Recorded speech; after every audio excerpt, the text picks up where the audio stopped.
Welcome to this deep dive, where we really get into the nitty-gritty of complex topics. That's right.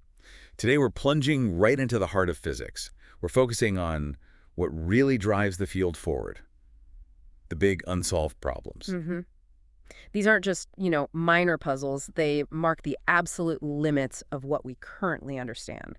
And they span everything, right? From the tiniest quantum scales way out to the cosmic level. Exactly. And this deep dive, it's really geared towards you, the physics students listening. Yeah, we want to be precise here. Our mission is basically to take a selection of these key unsolved problems and dissect them, really lay out the core challenges based on what we know right now. Precisely. Not just a list, but getting into the why they're problems. So let's jump in with, well, arguably the biggest one, unifying quantum mechanics and general relativity. The ultimate goal for many, yeah. Okay, so what's the fundamental roadblock here? Why is it so hard to merge these two pillars of modern physics? Well, it boils down to how they describe space-time itself.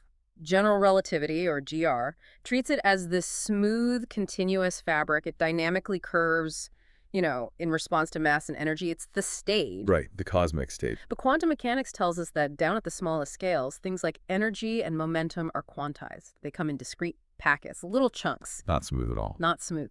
And reconciling that smooth, dynamic space-time of GR with the fundamentally sort of granular nature of quantum reality, that's the challenge. It becomes absolutely critical in places like black holes or the conditions of the very early universe. So it's like they speak fundamentally different languages about reality structure. Hmm. And getting direct experimental proof sounds, well, almost impossible. It's incredibly challenging. The energy scale where we expect quantum gravity effects to really kick in is the Planck energy. That's about 10 to the 19 GeV. Which is just astronomical. Immense. Our current particle accelerators can't get anywhere close. Building something that would be unthinkable right now. So that lack of direct experimental access is a huge hurdle for theorists. It makes testing and refining ideas extremely difficult, yeah. Given that, what are the main questions guiding the research? What are people actually trying to figure out? There are several really fundamental questions.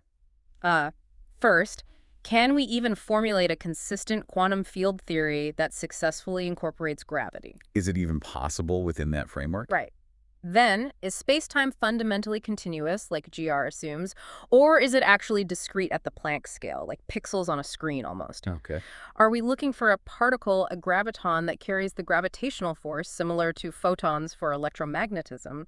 Or does gravity maybe emerge from something more fundamental, something not based on space-time itself? That's what theories like loop quantum gravity suggest. An emergent phenomena.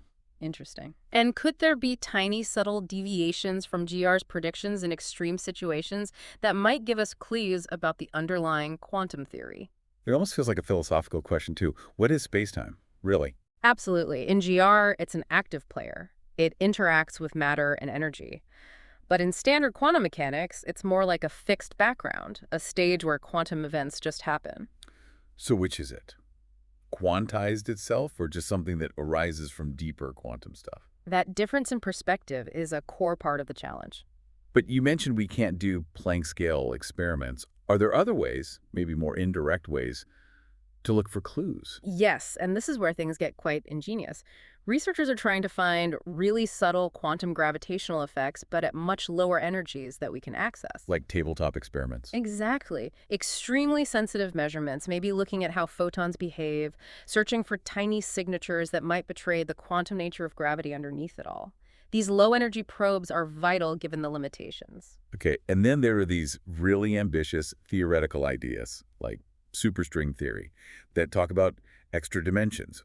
What's the thinking behind adding dimensions? Well, theories like supergravity, which can go up to 11 dimensions, and superstring theory in 10 dimensions, they aim for a grand unification, trying to bring all the fundamental forces, including gravity, under one theoretical roof. The theory of everything. That's the dream. The idea is that maybe at incredibly high energies, these extra dimensions become relevant. But of course, that raises big questions. Like, why don't we see them? Exactly. Why do we only experience 3 spatial dimensions plus time?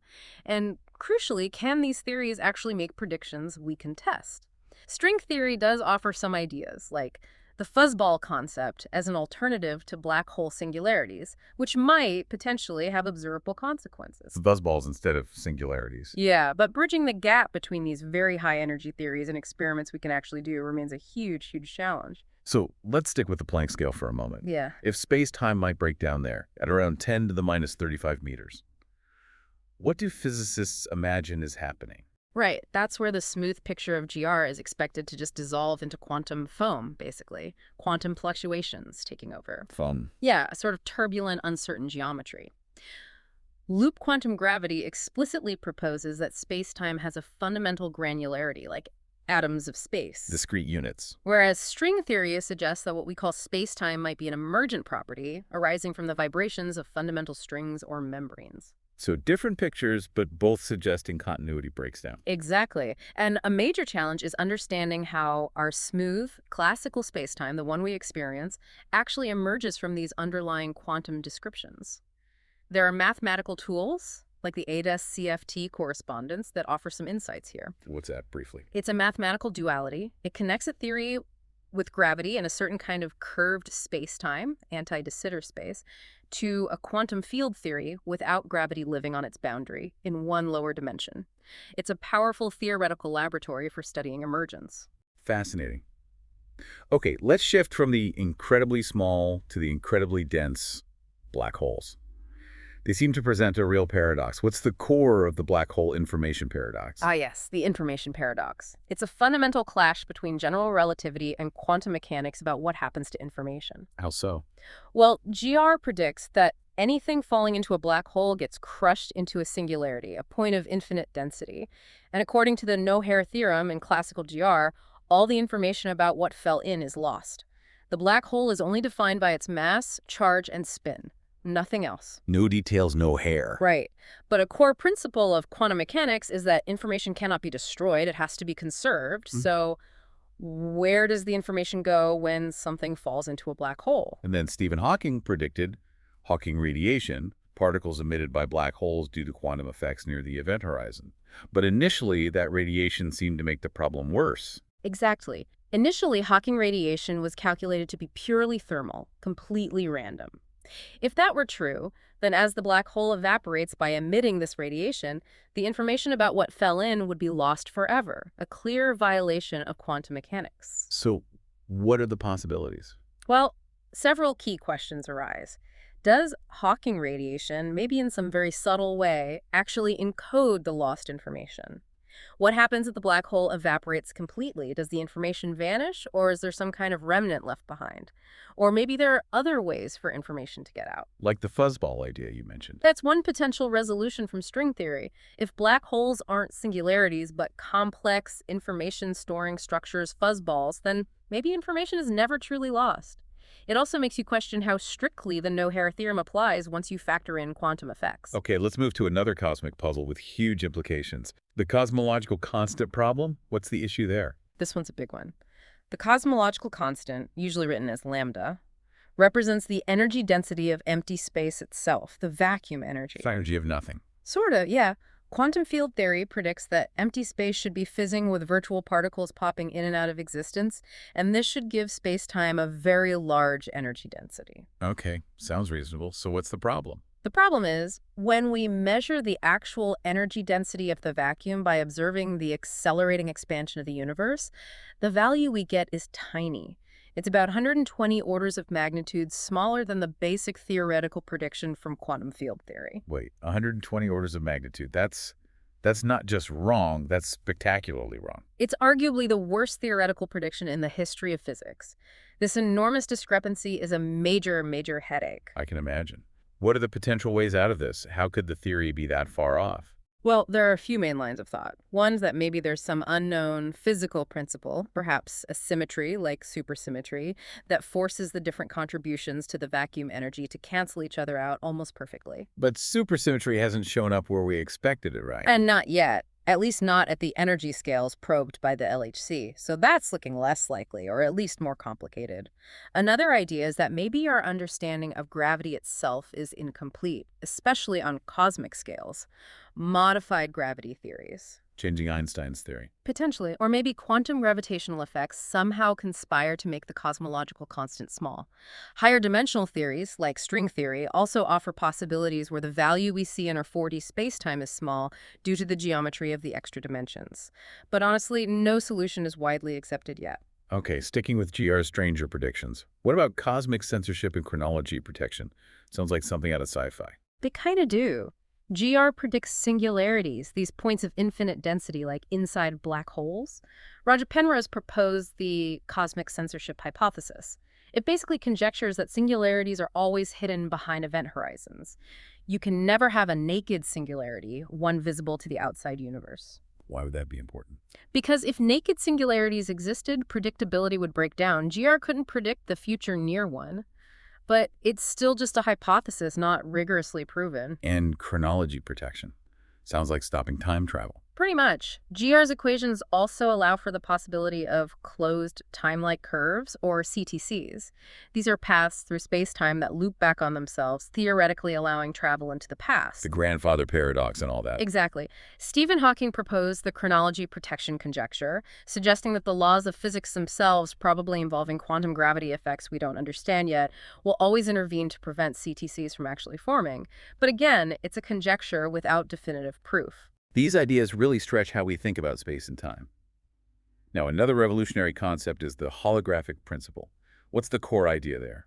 The holographic principle is a really profound idea. It suggests that all the information needed to describe a volume of space can actually be encoded on its boundary, a surface with one lower dimension. Like a hologram stores a 3D image on a 2D surface. Precisely that analogy. It suggests that a theory of quantum gravity happening inside a volume might be completely equivalent to a different theory, a quantum field theory without gravity living on the boundary of that volume. So gravity in the bulk is equivalent to no gravity on the boundary. In essence, yes. The prime example we have is the ED-SEFT correspondence you mentioned earlier. It provides a concrete mathematical realization of this idea, linking gravity in anti-de Sitter space to a quantum field theory on its boundary. Could our universe be a hologram? Could our 3D reality be encoded on some distant 2D surface? That's the speculative leap. The big open questions are, can we generalize this principle beyond the specific case of ED-SEFT? Can it apply to our universe, which seems to have a positive cosmological constant, making it de Sitter space, not ADS? Are there other holographic frameworks besides string theory? And fundamentally, how exactly is the information encoded on the boundary? What's the dictionary relating the two descriptions? It's a mind-bending concept. Finally, for this section on gravity and spacetime, we hit the problem of time again. Why is time such a persistent issue when trying to unify physics? Because quantum mechanics and general relativity treat time so differently, it creates a fundamental roadblock.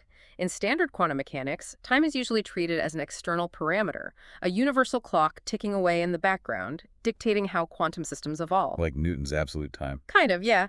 But in GR, time isn't absolute or external. It's dynamic, it's relative, it's tangled up with space to form the space-time fabric, which itself is influenced by matter and energy. Time can stretch and shrink. So how do you reconcile a fixed background clock with a dynamic, malleable time? Exactly. That's the problem of time. How do you write down equations for quantum gravity when your two foundational theories have completely incompatible notions of what time is?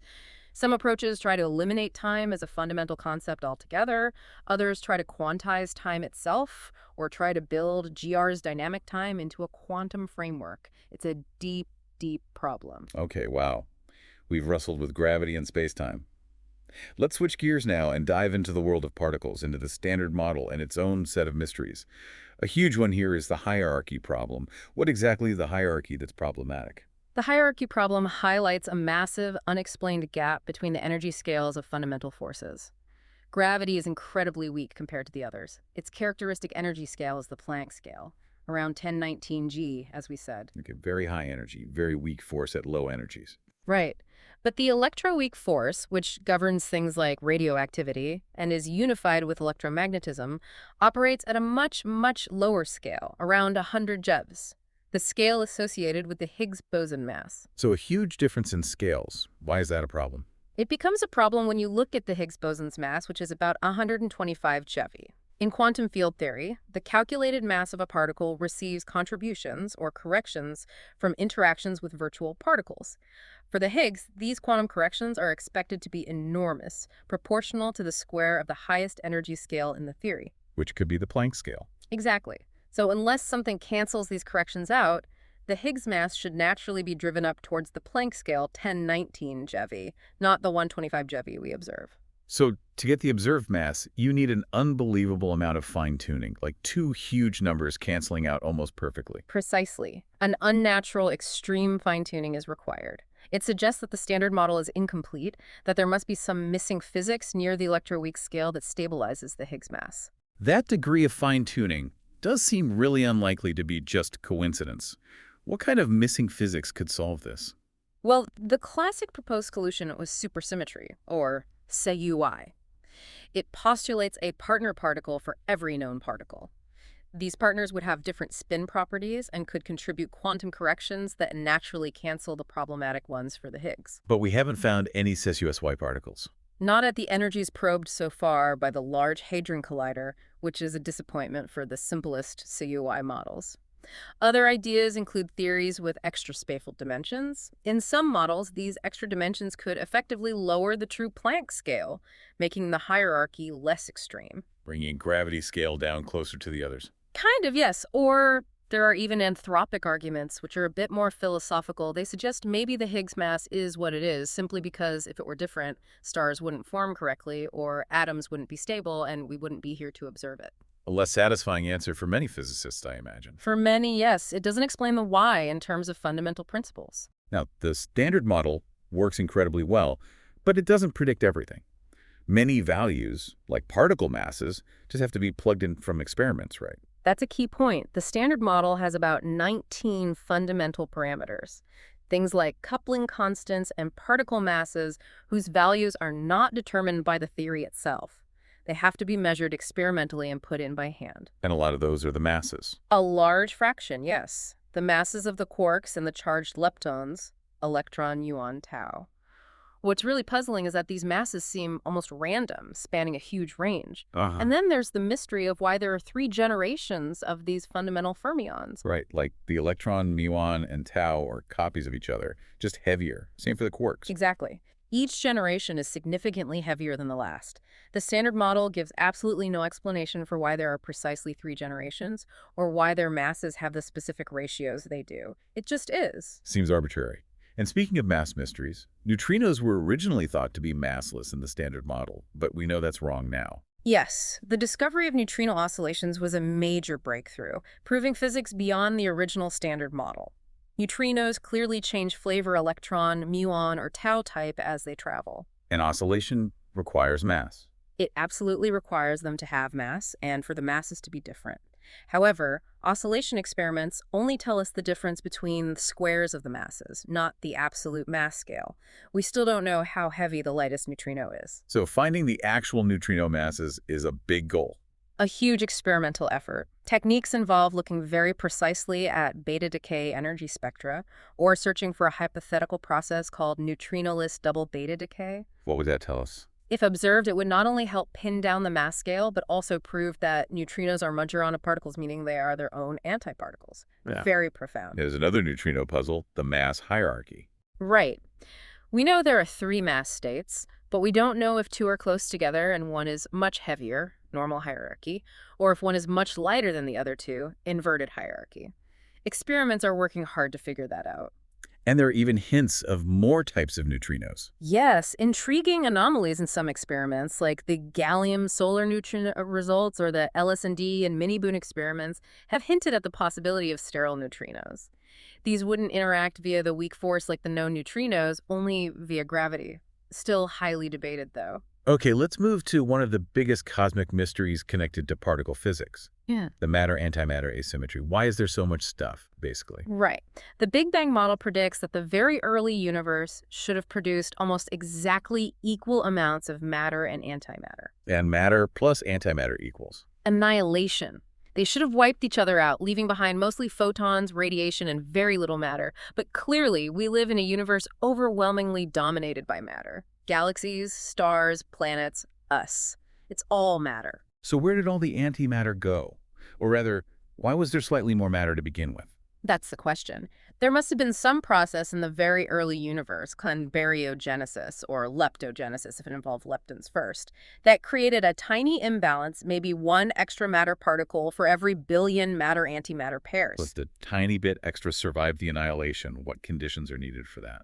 The Russian physicist Andrei Sakharov laid out three necessary conditions back in the 60s. First, you need processes that violate baryon number conservation, or lepton number, basically reactions that can change the net amount of matter. Okay, matter creation destruction. Second, you need violation of C and CP symmetry. C is charge conjugation, swapping particles with antiparticles. P is parity, mirror reflection. CP violation means that physics isn't exactly the same for matter and antimatter, even if you swap charge and mirror reflect. An inherent asymmetry between matter and antimatter behavior. Yes. And third, these processes must have occurred out of thermal equilibrium. If everything stayed in perfect thermal balance, any imbalance created would likely be washed out. Do we see these conditions met in the standard model? We do see some baryon number violation, though very subtle, and some CP violation in the standard model. But the amount of CP violation observed seems far too small to explain the huge matter dominance we see in the universe. So we need new physics. It strongly suggests we need new sources of CP violation, or new ways to violate baryon-lepton number, coming from physics beyond the standard model. Things like grand unified theories, or perhaps supersymmetry could provide mechanisms. Let's talk about another CP issue, but this time within the strong force. The strong CP problem. QCD allows CT violation, but we don't see it in strong interactions. That's the puzzle. Quantum chromodynamics, the theory of the strong force binding quarks, naturally includes a term in its equations that should cause strong interactions to violate CP symmetry quite noticeably. But experiments show. Experiments looking at things like the neutron's electric dipole moment show that any CP violation in the strong force must be incredibly tiny if it exists at all, much smaller than naively expected from QCD. This is the strong CP problem. Why is this potential CP violation suppressed? So another fine-tuning problem almost. Kind of. The most popular solution is the Pissay-Quinn theory, proposed in the 70s. It introduces a new symmetry that dynamically relaxes the CP violating term to zero, naturally explaining why strong interactions conserve CP. And this theory predicts a new particle. Yes, a consequence of breaking this new Pissay-Quinn symmetry is the existence of a new, very light, very weakly interacting neutral particle. The axion. The axion. I've heard of it as a dark matter candidate. Exactly. The properties predicted for the axion make it a very compelling candidate for cold dark matter. So solving the strong CP problem might also solve the dark matter problem. Huge experimental efforts are underway trying to detect these elusive axions. Two birds with one stone, potentially. Now, what about particles that seem like they should exist based on symmetry arguments, like magnetic monopoles? Right. We see isolated electric charges, electrons, protons, but magnetic poles always seem to come in pairs. North and south, you cut a bar magnet in half, you get two smaller magnets, each with a north and south pole. No isolated magnetic charges. Not that we've ever found. But back in 1931, Paul Dirac showed something remarkable. If even a single magnetic monopole existed somewhere in the universe, it would elegantly explain why electric charge is quantized, why all charges are integer multiples of the electron charge. Just its existence would explain charge quantization. Wow. Yes. Furthermore, many grand unified theories, GUTs, which try to unify the strong and electroweak forces, predict that magnetic monopoles should have been created prolifically as topological defects in the very early universe. Like knots in the fabric of spacetime. Sort of, yeah. But despite decades of searching in cosmic rays, in moon rocks, in accelerator experiments, no convincing evidence for a magnetic monopole has ever been found. Where are they? It's a mystery. And related to GUTs, what about proton decay? The standard model says protons are stable, but GUTs often predict they should decay, right? Correct. In the standard model, baryon number is conserved, and the proton, being the lightest baryon, has nothing lighter to decay into, so it's stable forever. But GUTs often violate baryon number conservation. Many GOTs propose that at the incredibly high energies where the forces unify, baryon number is not strictly conserved. This opens the door for protons to decay, for example, into a positron and a pion. But they must have incredibly long lifetimes. Extremely long, far, far longer than the current age of the universe. But GETs predict it should happen eventually. Huge underground detectors, filled with water or other materials, have been built to watch for the telltale signature of a proton decaying. And the result? Nothing observed yet. These experiments have set incredibly stringent lower limits on the proton lifetime, ruling out the simplest GUT models already. If protons do decay, their lifetime is truly enormous. And while we're on protons, there's the proton spin crisis. What's that about? Yeah, it was a surprising result from experiments in the late 80s. Protons have a quantum mechanical property called spin. We knew protons are made of quarks, which also have spin, held together by gluons. The simple picture was that the proton spin just came from adding up the spins of its constituent quarks. But it doesn't? Nope. Experiments showed that the quark spins only account for about 30% of the proton's total spin. It was a shock. So where does the rest of the spin come from? It's thought to come from the spins of the gluons inside the proton and also from the orbital angular momentum of both the quarks and the gluons as they whirl around inside. Untangling these contributions is still an active area of research. It really feels like even the familiar particles have deep mysteries. Are there other big questions lingering around the standard model? Oh, definitely. We still don't have a complete first principles understanding of exactly how electroweak symmetry breaking happens via the Higgs mechanism. Is the Higgs boson we found the only player, or are there others? We keep searching for signs of physics beyond the standard model. Maybe a fourth generation of quarks and leptons, maybe new forces carried by new gauge bosons. Searching for cracks in the model. Exactly. And even something as basic as why the electron seems perfectly stable is a question. Within the standard model framework, there's no absolute reason it couldn't decay into, say, a neutrino and a photon if those particles existed and charge conservation allowed it. Its stability points to deeper conservation laws, perhaps. Okay, so many questions within the particle world. Let's zoom back out to the cosmic scale now and tackle the universe's dominant constituents. Dark matter and dark energy. Starting with dark matter, we know it's there from gravity, but what is it? That remains one of the absolute biggest questions in both cosmology and particle physics. All the ordinary matter, atoms, stars, gas, us, makes up only about 5% of the total mass energy budget of the universe. It's 5%. Yep. Dark matter accounts for roughly 27%. It doesn't emit, absorb, or reflect light, so we can't see it directly. We only know it's there because of its gravitational influence. Like galaxies spinning faster than they should. That's the classic evidence, galaxy rotation curves. That's also Gravitational lensing, the structure of the cosmic microwave background, how galaxies cluster together. The gravitational evidence is overwhelming.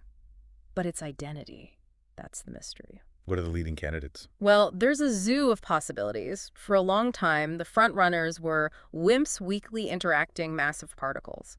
These would be new particles, maybe around 100 times the proton mass, interacting via the weak force. Like the supersymmetric particles we mentioned. Some Suki Y particles fit the wimpy profile, yes. Another very strong candidate is the axion, which we discuss in the context of the strong CP problem. Right, light, but potentially numerous. Exactly. Then there are sterile neutrinos, if they exist. Some people propose primordial black holes formed in the very early universe before stars. Or maybe it's something even more exotic we haven't thought of yet. How are scientists trying to find it? There's a three-pronged approach. Direct detection experiments, usually located deep underground to shield from cosmic rays, try to spot the rare instance of a dark matter particle bumping into an atomic nucleus in a sensitive detector. Waiting for a tiny ping. Pretty much. Indirect detection looks for the products of dark matter particles annihilating or decaying. For example, searching for excess gamma rays, positrons, or antiprotons coming from regions where dark matter should be dense, like the center of our galaxy. Looking for the debris. And the third approach is searching for its effects at particle colliders like the LHC. If dark matter particles can be produced in high-energy collisions, they'd escape the detector unseen, but leave behind a signature of missing energy and momentum. And any promising developments lately? Seems like WIMPs haven't shown up in direct detection as expected. That's true. The simplest WIMP scenarios are under pressure from the lack of detection. This has boosted interest in other candidates, like axions and lighter dark matter particles. Experiments like Tesseract are specifically targeting these lower masses.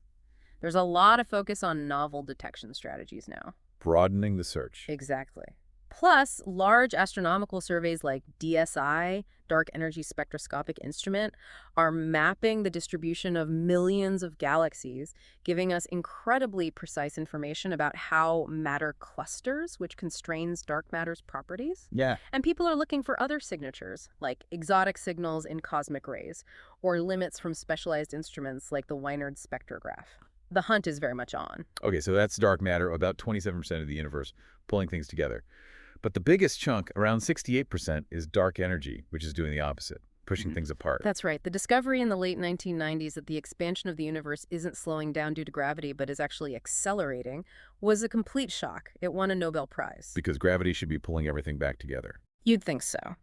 To explain the acceleration, there must be something counteracting gravity on large scales, something with a negative pressure. This mysterious component was dubbed dark energy, and it's the dominant thing in the universe today. Even more dominant than dark matter. What could it be? The simplest explanation is Einstein's cosmological constant, lambda, that we talked about earlier, a constant energy density inherent to empty space itself. This fits the data reasonably well so far. And it has that huge problem with the theoretical prediction being 120 orders of magnitude too large. Exactly. That massive discrepancy is why many physicists are uncomfortable with just accepting the cosmological constant as the answer, even if it fits observations. The alternative is that dark energy isn't constant.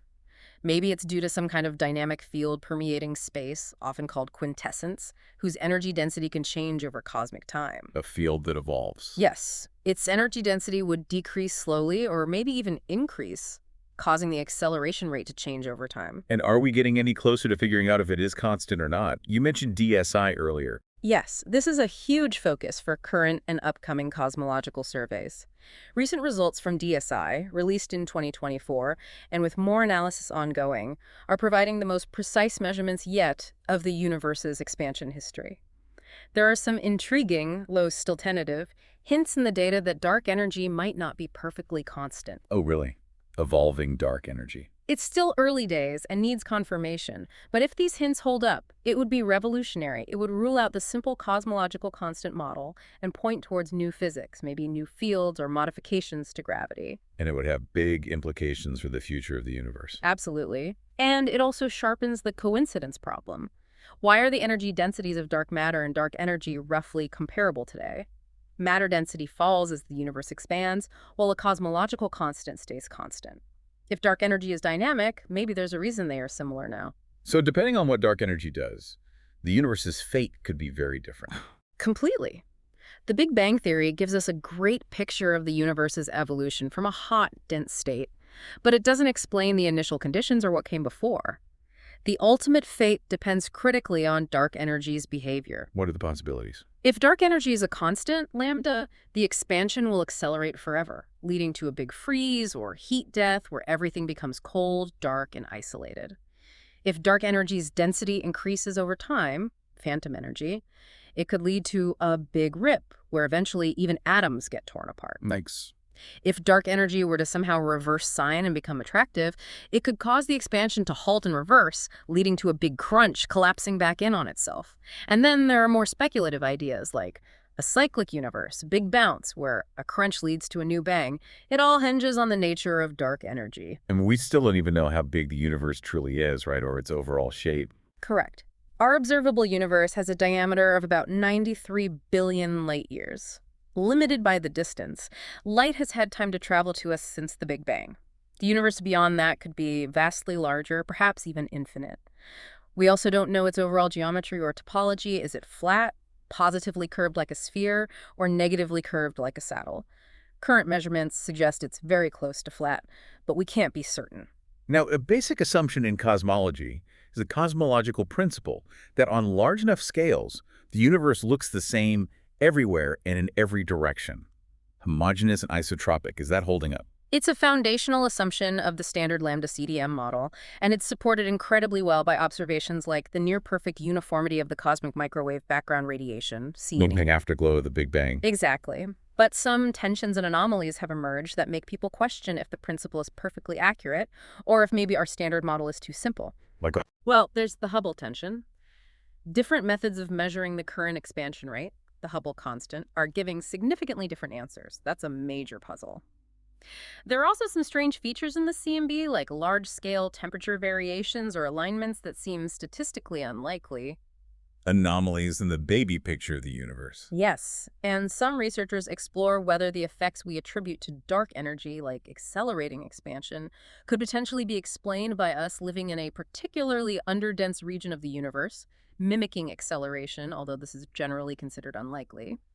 The existence of truly enormous structures like the Hercules Corona Borealis Great Wall also push the boundaries of how large structures should be if the universe is perfectly homogeneous. So maybe the smooth picture isn't quite right. Or at least there might be subtleties we don't fully grasp yet. It keeps cosmologists busy. Okay, from the cosmic scale, let's zoom right back down into the nucleus. Let's talk about unresolved issues in nuclear physics. A big area is understanding the theory of the strong force. Quantum chromodynamics, QCD, especially its different phases. What are the key questions there? Right. QCD describes how quarks and gluons interact. It's incredibly successful, but also very complex to solve, especially at low energies relevant to nuclei. One major area of research is exploring the different states or phases of matter governed by QCD. Like water can be ice, liquid, or steam. Exactly. Under normal conditions, quarks and gluons are confined inside protons and neutrons. But at extremely high temperatures and or densities, like in the first microseconds after the Big Bang, or maybe in the cores of neutron stars, or when we smash heavy ions together in colliders, they're predicted to form a quark-gluon plasma, QGP. A soup of free quarks and gluons. Essentially, yes, a deconfined state. So key goals are mapping out this QCD phase diagram, understanding the temperatures and densities where these transitions happen. How does the complex behavior we see in nuclei emerge from the fundamental QCD interactions? What are the properties of matter under these extreme conditions? Are there unexpected links between QCD and gravity, maybe through things like the ED-SCFT correspondence? And why doesn't QCD show the CP violation it theoretically could, going back to the strong CP problem? And even for normal protons and neutrons, we don't fully understand their insides. Not completely. We know they're made of quarks and gluons, collectively called partons, but precisely how the momentum and spin are distributed among them isn't fully mapped out.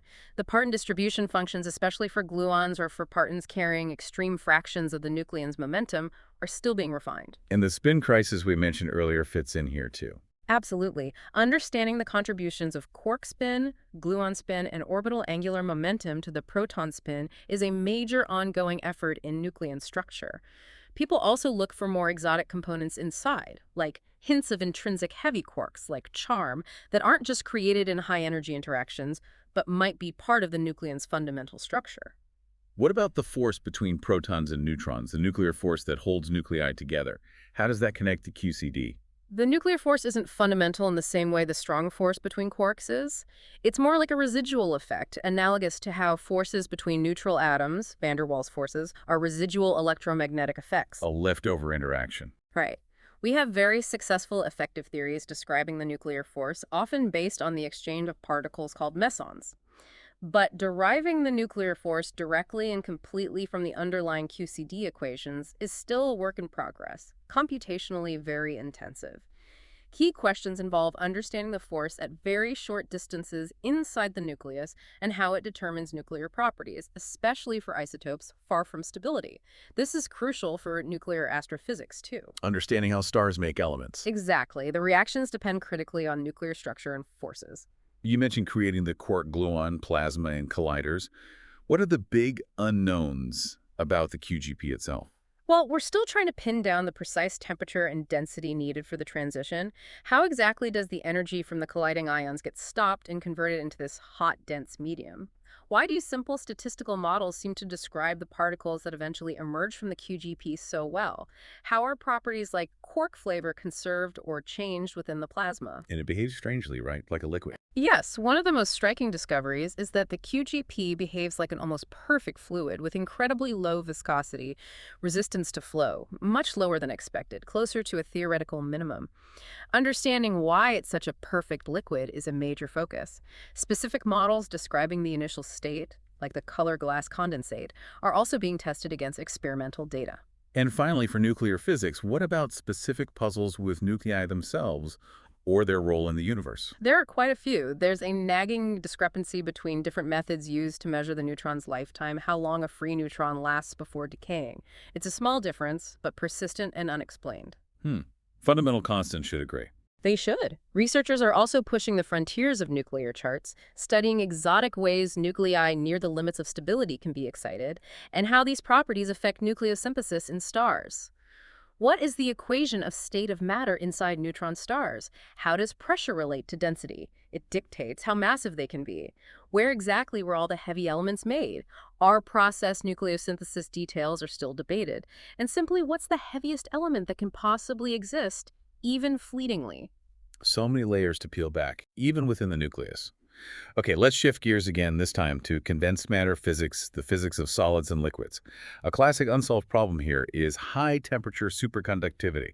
Why is it still such a puzzle? Right. Ordinary superconductivity, where materials lose all electrical resistance below a certain critical temperature, TC, is well understood by BCS theory, developed in the 1950s. It involves electrons pairing up, forming Cooper pairs, due to interactions with the crystal lattice vibrations or phonons. But this typically only happens at very low temperatures, near absolute zero. Okay, that's the standard picture. Then, in 1986, came the discovery of high-temperature superconductors, starting with copper oxide materials called cuprates. These could superconduct at much higher temperatures, initially around 30 Kelvin, but quickly rising to above the boiling point of liquid nitrogen, 77 K, and now even higher in some materials under pressure. Much more practical temperatures. But the mechanism is different. That's the problem. We still don't have a consensus theory explaining why these materials superconduct at such high temperatures. The electron pairing mechanism seems different from the simple phonon exchange in BCS theory. Understanding it could be revolutionary.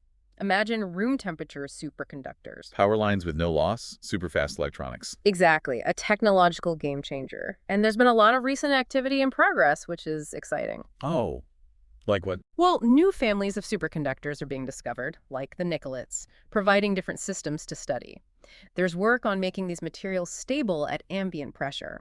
Superconductivity has been found in atom-thin materials like graphene layers. New experimental techniques are probing the electron pairing, sometimes finding evidence for phonon involvement even in unconventional superconductors, but also hints of exotic phases like nematic superconductivity, where the electron fluid itself breaks symmetry. Computational power is also starting to simulate these materials more realistically, so while it's unsolved, it's a very active and evolving field. Hope for a breakthrough remains. What about seemingly simpler materials like glass? You mentioned amorphous solids. Is there a deep problem there too? There is. Glasses, or amorphous solids, are everywhere, but they pose fundamental questions.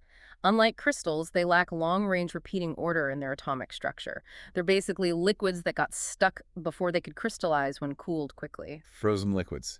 In a sense. The transition from a supercooled liquid to a rigid glass transition is not fully understood at a microscopic level. What exactly happens to the molecular motion? What determines the properties of the resulting glass, like its viscosity or strength? Why do some liquids form glasses easily, while others always crystallize? It's a deep statistical mechanics problem. Interesting. And then there's this concept of topological order in materials. That sounds very abstract, but it's linked to quantum computing.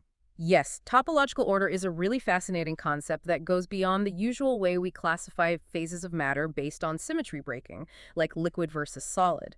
Topologically ordered states have subtle, non-local properties related to quantum entanglement that are robust against small, local disturbances. Robot. Their key properties depend on the overall shape or topology of the system, not just local details. This robustness makes them extremely interesting for building fault-tolerant quantum computers. Because the quantum information would be protected. Exactly. The information could be stored in these non-local topological properties, making it much harder for environmental noise to corrupt it. One famous example involves searching for Majorana fermions in topological superconductors, which could act as these protected quantum bits, or qubits. What are the challenges there? Big challenges include finding or engineering materials that exhibit topological order at reasonably high temperatures, understanding their stability, and figuring out how to actually manipulate these topological qubits to perform computations and build things like stable, self-correcting quantum memories in 3D. Condensed matter seems full of surprises. Are there other notable unsolved puzzles? Oh, loads. There's the question of why many different amorphous solids seem to share universal properties at very low temperatures. The mechanism behind cryogenic electron emission isn't fully clear.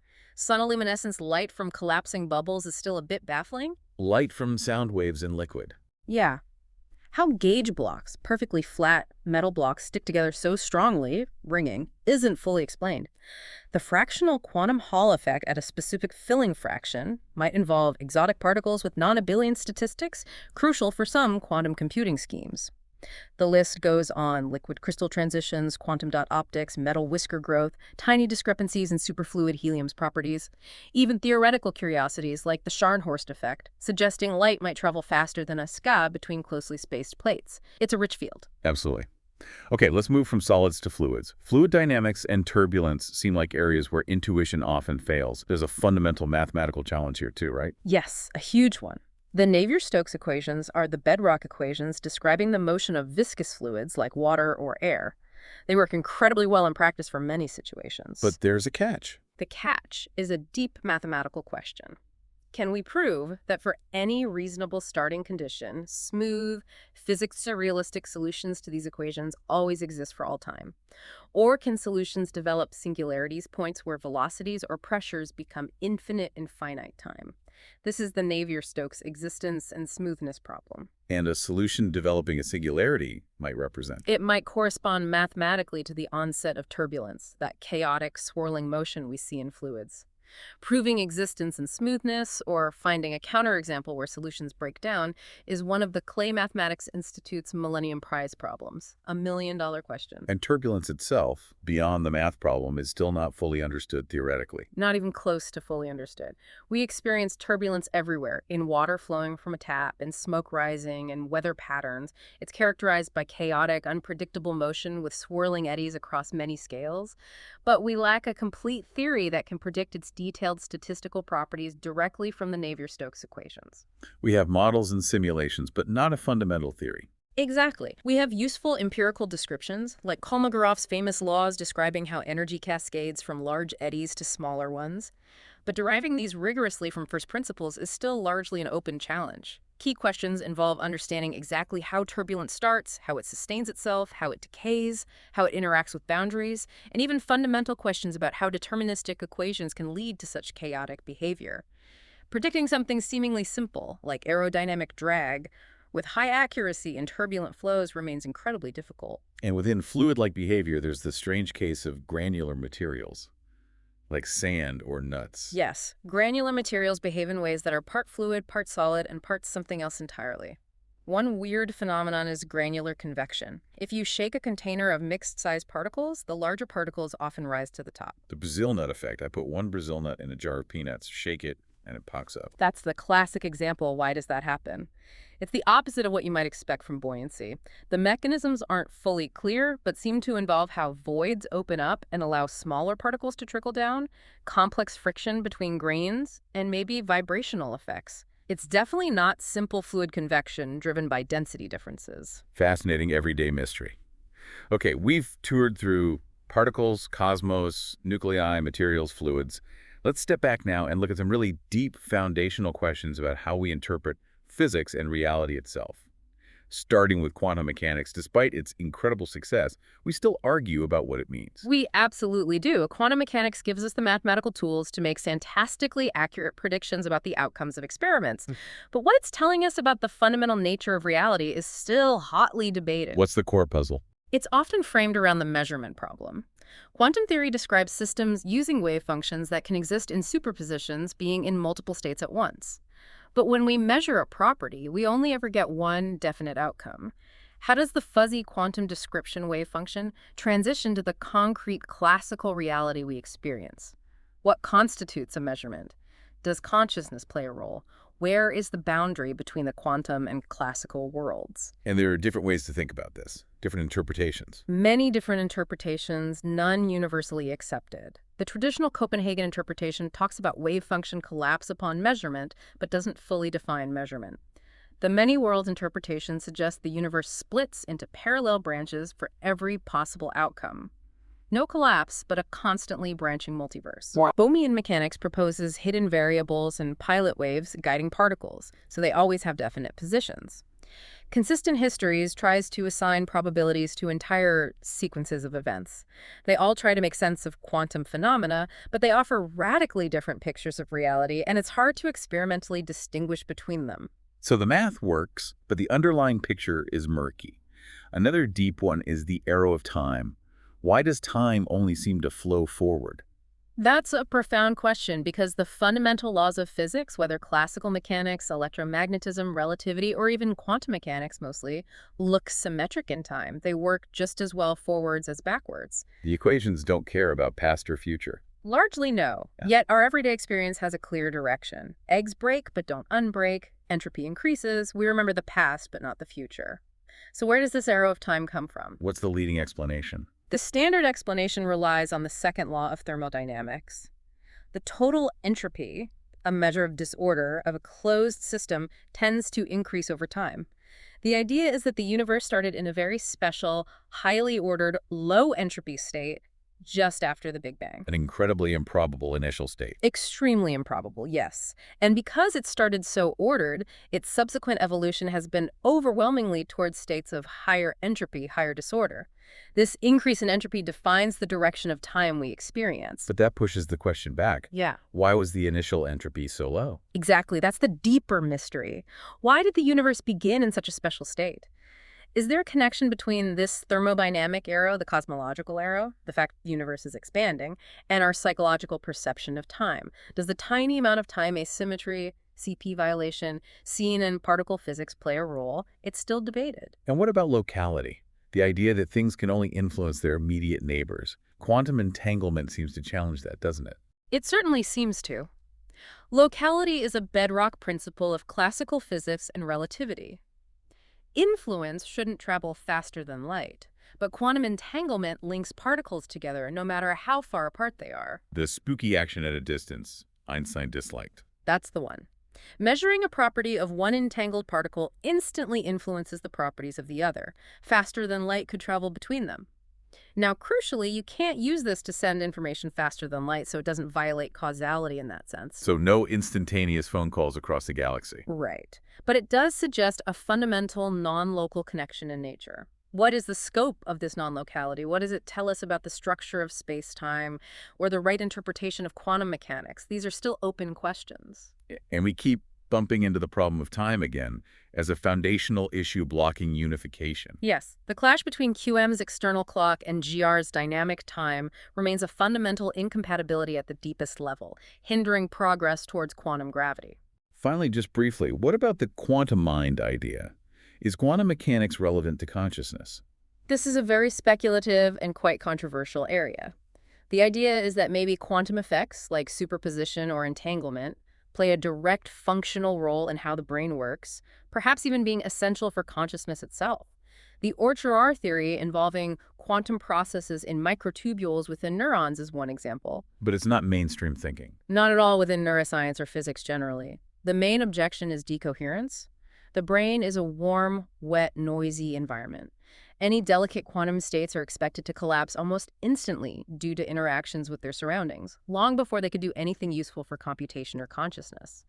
The prevailing view is that classical physics is perfectly adequate to explain brain function. There's currently no credible evidence supporting the quantum mind hypothesis. Understood. So, looking back at this huge landscape of problems, it's striking how they might connect. You've hinted at this throughout. Yes, that's a really crucial takeaway. It's highly unlikely that these are all completely separate, independent puzzles. They seem deeply interwoven. For example? Well, a theory of quantum gravity would almost certainly revolutionize cosmology, telling us about the Big Bang, black holes, maybe dark energy. Understanding the hierarchy problem or finding new particles could directly impact dark matter searches and cosmology. The nature of neutrinos connects particle physics to cosmology and astrophysics. The strong CP problem might give us dark matter via the axion. Progress in one area often fuels breakthroughs in others. A unified theory might solve multiple problems at once. That's the hope. It suggests there's a deeper, more unified reality underlying the complexities we currently see. Well, this has been an absolutely fascinating and honestly slightly mind-bending deep dive into the frontiers of physics. It really underscores how much we don't know, but also the incredible potential for discovery. And for you physics students listening, these aren't just problems in a textbook. These are the active exciting challenges that your generation might tackle. These are the frontiers where you could make your mark. Absolutely. And perhaps thinking about the interconnectedness is a good place to end. Could there be one key insight, one shift in perspective that suddenly unlocks several of these mysteries simultaneously?